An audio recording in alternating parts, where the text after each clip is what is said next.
Amigos de Telesur, muy buenas noches, bienvenidos a la entrevista de CIDE. En el primer día después de las elecciones ganadas por Mauricio Macri, nuevo presidente electo del país.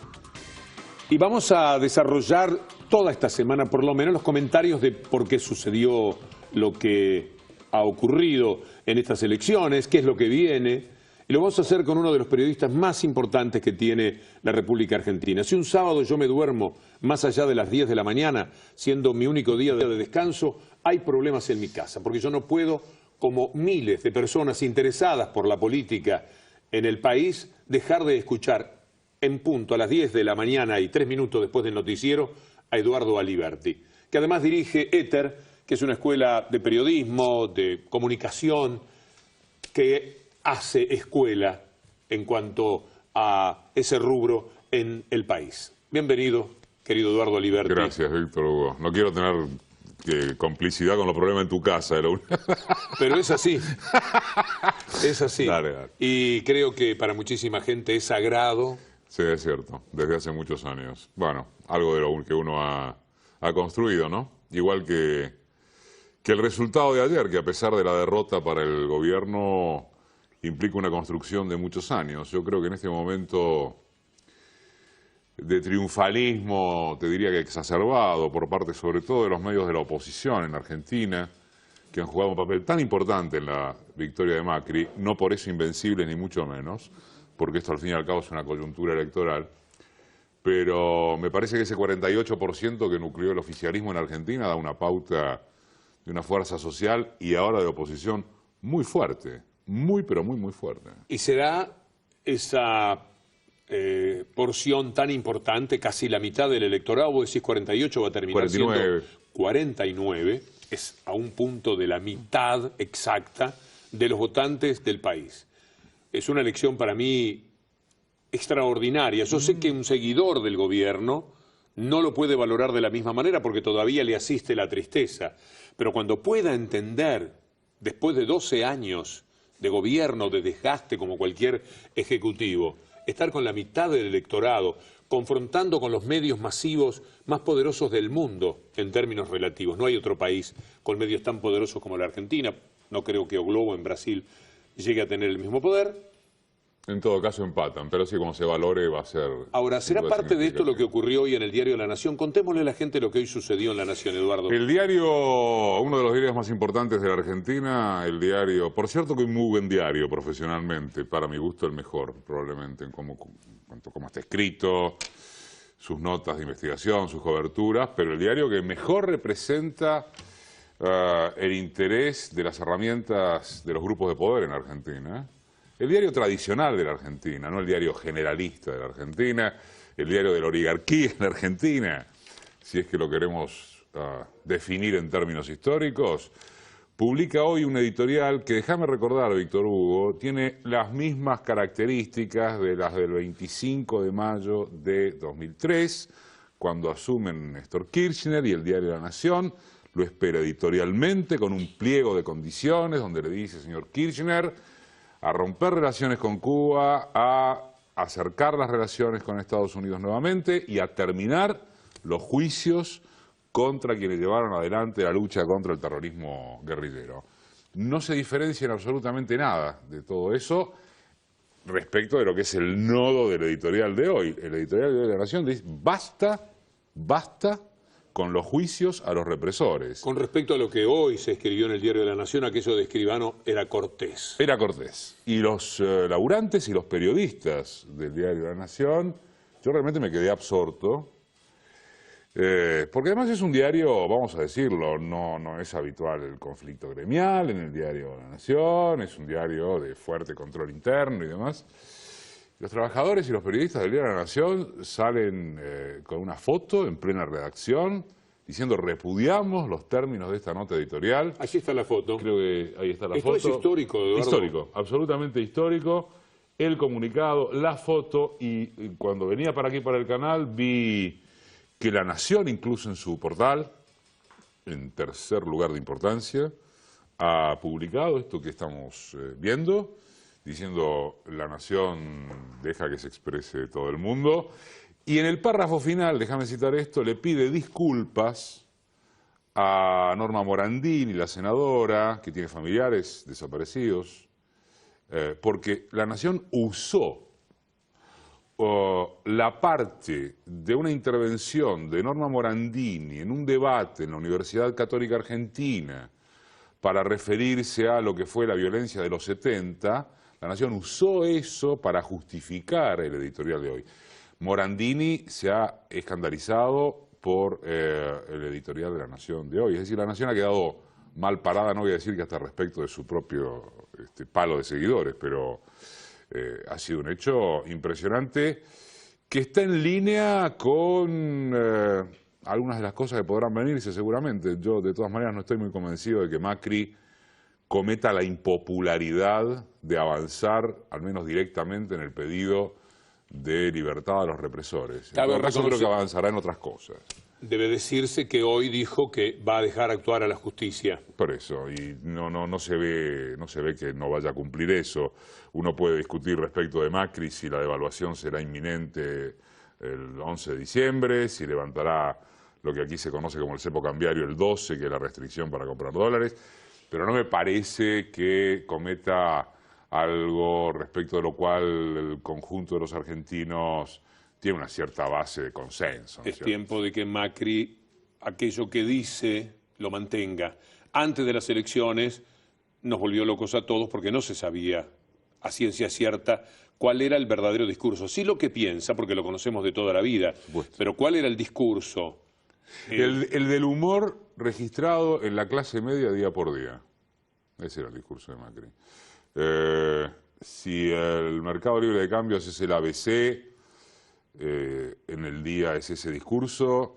Si se percibe que la clase media se asusta frente a la probabilidad de una devaluación importante del peso, se corrige y se dice que de todas maneras no vamos a corregir las conquistas. El discurso es día por día, porque en el acumulado, sobre todo los sectores medios en Argentina, que son los que fijan el humor social que se publica, esa clase media después no acumula lo acumulado al momento de votar. Me parece que esto tampoco sucede en parte alguna, sino que se saca un promedio, pero no queda el registro puntual de Mauricio Macri dijo el día tal que el cepo se termine el 11 de diciembre. No es así. El humor es lo que ha fijado, cotidiano es lo que ha fijado el discurso de Mauricio Macri. Esa foto de hoy marca el humor desde los trabajadores de La Nación, de lo que socialmente implica lo que el editorial de La Nación pedía. Y por consiguiente sería factible que Macri, en esa lectura que muy bien señalás, él hace, se mantenga en la idea de no ir contra los juicios que tienen que ver con los delitos de lesa humanidad. Del mismo modo en que creo que también registrado el humor social y el 48%, es muy probable que y dale con el 48. El 49%, o 48 y pico y cerramos. Pero sí, muy probablemente 49 cuando esté el escrutinio definitivo.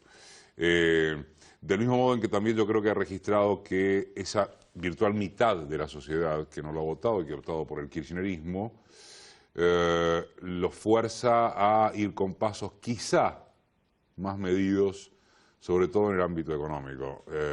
No es lo mismo 10 puntos de diferencia, y claro que de ahí para arriba, que un 49 o una mitad de la sociedad que le dice, señor, tenga cuidado, porque además, Víctor Hugo, y esto me interesa resaltarlo especialmente, son dos mitades distintas. Cuando vos estás hablando de la mitad que ha optado en Argentina por Mauricio Macri, estás hablando de una porción de fuerte odio anti-K, y estás hablando de una porción que, dentro de los reconocimientos que puede hacer en torno de lo avanzado en estos años, ha confiado en la fantasía, en el cambio. Yo creo también, Víctor Hugo, que en la posibilidad de que las conquistas ya sean irreversibles, y resolvió apostar. Pero el 49, 48, la otra mitad, es una mitad con un componente de muy fuerte convicción ideológica en una parte, que también se asustó por la probabilidad de un Macri presidente en otra, pero esencialmente con una capacidad de movilización y de resistencia que no tiene el otro sector. De manera que Mauricio Macri tendría que haber tomado nota, el conjunto del PRO debe haber tomado nota, de que es demasiado significativa, más que representativa, la parte social que le dijo no. Y mucho cuidado. La elección del gobierno es tan extraordinaria que de solo pensar qué hubiera sucedido si la candidata era Cristina Fernández de Kirchner, que no podía serlo por cuestiones constitucionales, ¿cuál hubiera sido la diferencia evidentemente a favor del gobierno? Podría agregarse a eso que con este porcentaje, pero sobre todo con la diferencia, 1,5 puntos, 2 puntos y medio, estás pidiendo apertura de urnas para constatar que no haya habido fraude, porque otra de las cosas que se comprobó en esta elección es que se aceptó inmediatamente el resultado por parte del oficialismo y está claro que los denunciadores seriales de fraude, escribía yo hoy esto en el diario, lo han sido a partir de verse perdidosos o gananciosos. ¿Dónde quedó la historia del fraude en Argentina? ¿Me dejás meter un bocadillo con esto? Fíjense los resultados en Tucumán. 60 a 40% ha sido la victoria de Daniel Scioli en Tucumán. Allí donde 20 puntos, donde dijeron que el incendio de urnas y demás era el testimonio. Estamos hablando de una provincia significativa de la Argentina en cuanto a su volumen de votantes, algo así como el centro del noroeste de la República, para quienes nos están viendo en el exterior, provincia que hasta hace 2 meses, poquito más, fue señalada como un antro de corrupción, de defraudación electoral.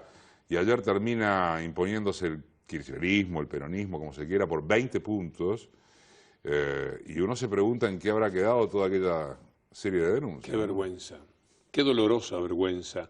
Cano, el adversario de Mansur, finalmente el gobernador y los medios de comunicación, que fueron los que incentivaron, los que incendiaron un poco menos la provincia con el seguimiento que hicieron de ese tema, con la preparación de que iba a haber un fraude, que después quisieron llevarlo adelante de cualquier manera. Como no había fraude, aparecieron unos tipos que quemaron unas urnas para que con terminó esto, comprobándose en sede ahora, judicial que en verdad pertenecían a la oposición. sin siquiera ser la presidenta candidata.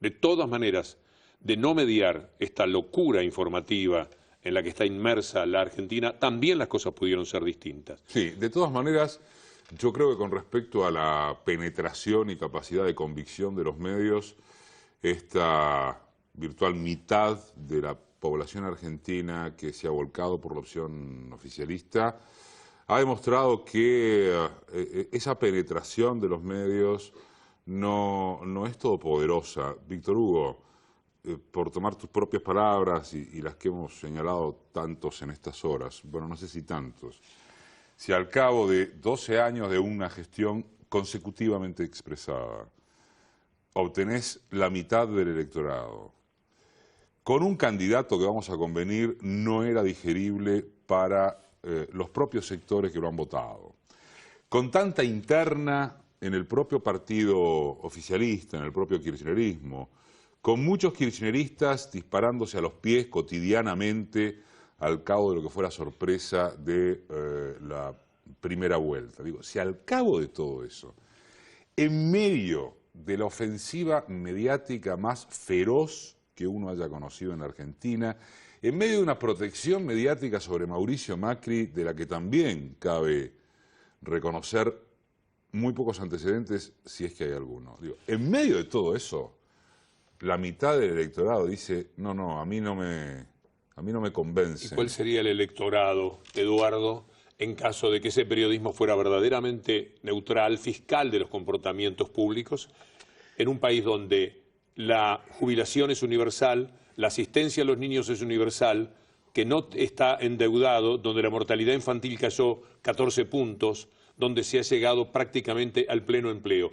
El reconocimiento social que se ha impedido sería quitarle que fuera el 60 o el 70% de lo que podría ser la votación de un gobierno que no tuviera ese ataque cotidiano. Para mí se quedan por lo menos con un 15, un 20%. Es contrafactual, pero es probable. En todo caso, los medios expresan la lucha política en Argentina. Esos medios pertenecen a uno de los dos proyectos que ayer estuvo en danza y que estuvo en danza toda la vida. La semana que viene te vas a Venezuela. Vamos a hacer una pausa. La semana que viene voy a Venezuela y vamos a contarle a los amigos de América cómo podrán seguir tus transmisiones del próximo acto eleccionario legislativo en Venezuela. Y también vamos a hablar de Macri con relación a Venezuela. Inmediatamente después de la pausa en la entrevista de CIDE con Eduardo Aliberti. Eduardo Aliberti en la entrevista de CIDE a través de Telesur, estamos en contacto con toda América y empiezo abarcativamente con la patria grande, no solo Venezuela. ¿Qué ocurrirá con la geopolítica continental en este gobierno de Mauricio Macri a partir del 10 de diciembre? En el debate presidencial de hace 2 domingos, Mauricio Macri fue insistente frente a su contrincante respecto de exigirle definiciones sobre la situación en Venezuela, con una dialéctica que invitaba directamente a pensar en que en un gobierno de Macri se romperán relaciones con Venezuela o por lo menos se promoverá que en los ambientes parlamentarios regionales sea esa la postura de Argentina. Cuando uno repasa los cables de Wikileaks revelados en los últimos años, se encuentra con muchas intervenciones de Mauricio Macri ante la embajada norteamericana, generando opiniones y pidiendo consejos en torno de cómo proceder. Para mí no ha sido ninguna sorpresa y yo creo que Venezuela, en la estrategia discursiva y operativa de las huestes del PRO, es algo así como la punta de lanza para mostrar un gobierno claramente de derechas, que ancla en el ideario y en las asociaciones políticas con el Partido Popular Español, con los sectores más reaccionarios del cuadro político internacional.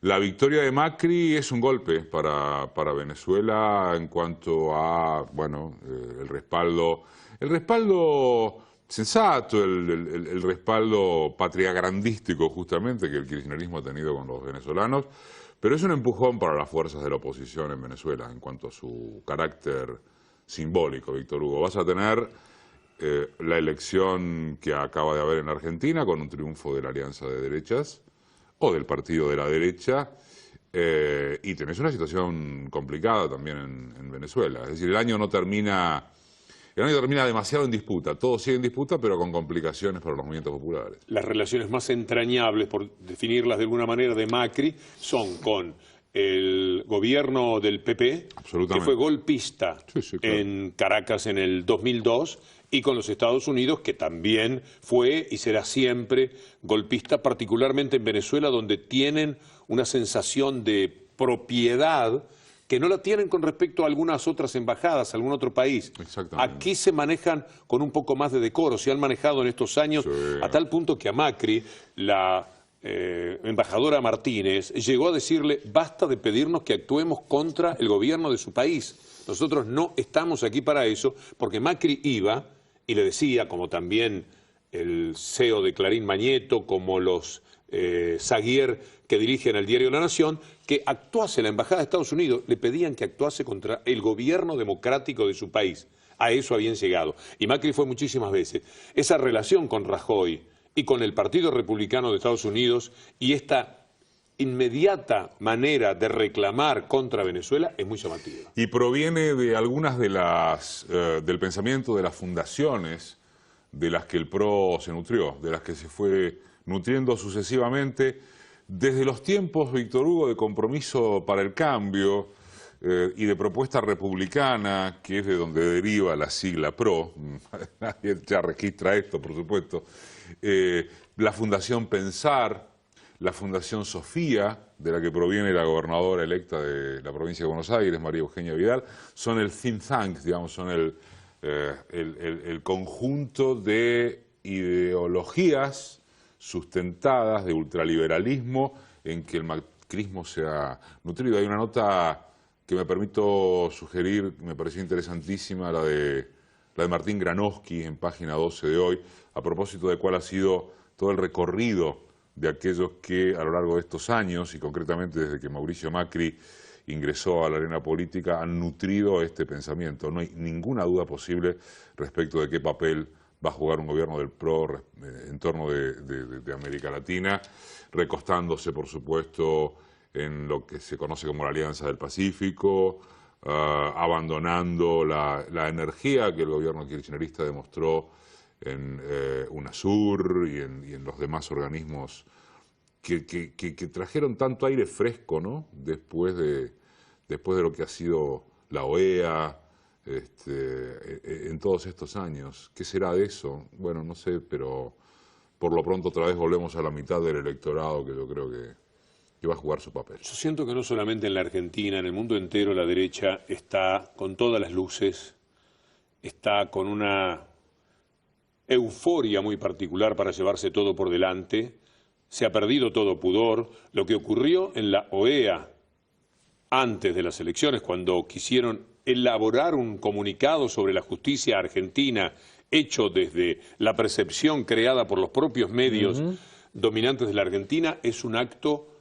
Estamos hablando de la Comisión Interamericana de Derechos Humanos, Eduardo, implica que el riesgo que se corre frente a esta derecha enceguecida que hay en el mundo es grave. Porque uno dice enceguecida porque van con todo contra todo, pero con los ojos muy abiertos, sabiendo muy bien lo que hacen. A mí me asustan. No sé si el verbo es ese, pero yo prefiero poner las energías en que lo que se construyó a lo largo de estos años, no solo en Argentina, por supuesto, y sin perjuicio de los retrocesos que ha habido en los propios movimientos populares, Víctor Hugo, como lo vemos a partir de lo que sucede en Brasil con el programa de ajuste aplicado por el propio gobierno del PT, pero yo creo que la base, el sustento de las conquistas sociales logradas generan un proceso de convicción en las masas que no va a ser derrotable fácilmente. Sos muy optimista, Eduardo. Sí. No soy optimista. A ver, me parece que la ganan por las buenas o por las malas. Por las buenas como acaban de ganar aquí,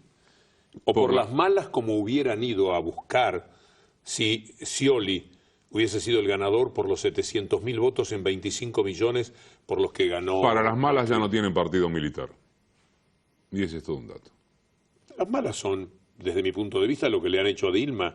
Es decir, ese tipo de movimiento de pinzas por supuesto que estuvo sí, a punto de tenerla en una descalificación. Pero también va a haber reacción popular. Hay aspectos de reacción popular. El problema que también tiene Dilma, Víctor Hugo, es que es difícil articular apoyo popular con un programa de ajuste por derecha, que no ha sido el caso de la Argentina. A mí me parece que Dilma se salvó porque el principal denunciante pasó a ser el principal corrupto de toda la historia, Cuña, que era el que manejaba todo desde el Parlamento y que le aparecieron esas cuentas en Suiza. Sí, Álvaro Cunha, el presidente de la Cámara de Diputados. Y también porque la propia derecha brasileña y sectores del propio establishment brasileño no tienen una alternativa política de conducción inmediata. Ellos también tienen sus problemas, no es que sea tan optimista.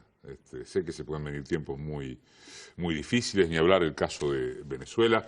Está pasando algo con todos los partidos y movimientos que han sido una novedad. Hace un rato charlábamos fuera de cámara lo ocurrido en Ecuador, donde Correa viene de perder Quito, Guayaquil y Cuenca, esto es las tres ciudades. ¿Qué pasa con las grandes ciudades de nuestra América? La revolución de las grandes ciudades, sí, es cierto. En Córdoba, el 75% votó a la derecha, la ciudad de Córdoba. Sí. Una ciudad docta, donde alguna vez hubo un cordobazo que tiene que ver con uno de los mejores recuerdos políticos. Y una reforma universitaria. Y una reforma universitaria. Bueno, ahí la derecha ganó con el 75% de los votos en la ciudad.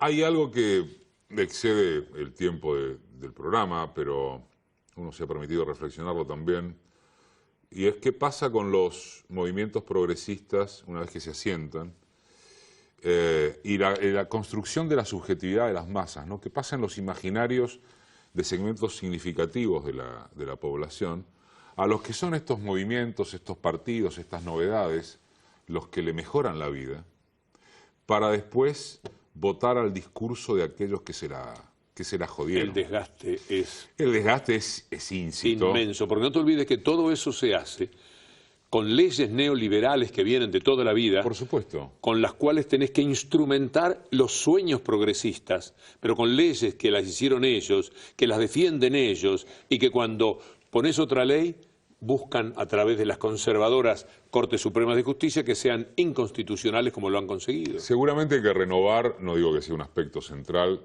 pero sí significativo, el modo de comunicar, refrescar los modos de comunicar, porque una vez que tenés tanta masa incorporada al circuito de las probabilidades de progreso, del consumo, las exigencias pasan a ser naturalmente otras. Y la memoria, dicho generacionalmente, Víctor Hugo, en cuanto a la renovación de las franjas poblacionales que deciden, también va sufriendo. Cuando uno piensa en la elección en Argentina, por ejemplo, pero podríamos aplicarlo a Venezuela tranquilamente, cualquier lugar en este tipo de procesos, vos pensá en la cantidad de chicos, una porción muy significativa de jóvenes han votado al macrismo, Víctor Hugo. Pensá en alguien que nació en los 90, aquí, y que tenía 11 años en 2000, o 15 si lo hizo en el 85, que tenía 10, 15 años cuando este país se incendió. Y en eso uno debe detenerse porque quienes la vivieron saben de qué se trata, pero quienes no la vivieron no necesitaban pasado, necesitaban mostranza de futuro. Y en eso probablemente el kirchnerismo, seguramente el kirchnerismo haya fallado en alguna de sus estrategias comunicacionales. Casi no nos queda tiempo, Eduardo. Me gustaría que establezcas una idea de la convivencia del PRO con lo que es el gobierno saliente en los tiempos inmediatos, por lo menos. En los inmediatos no pienso en grandes convulsiones en ese tipo de relación. Creo que el kirchnerismo... De hecho, mañana hay un encuentro Cristina-Macri en Olivos. Va a ser una relación, por lo menos formalmente, cordial. En el plano de la economía, yo creo que si efectivamente se marcha hacia una devaluación del peso, vamos a estar ante un incremento inflacionario importante, con mucha gente que se va a querer salvar para descontar lo que va a ser la devaluación a partir del 10 de diciembre. Y hacia futuro veo un país muy convulso. Ha quedado una sociedad muy marcadamente dividida, se puede discutir si el 48, si el 49, lo que fuera, pero esto es un virtual empate, más allá de que es indiscutible que haya 700, 600 o 500.000 votos de diferencia, no importa. Y veo un país muy convulso porque, te insisto, Macri debe responder a quien es su patronal ideológica y concreta.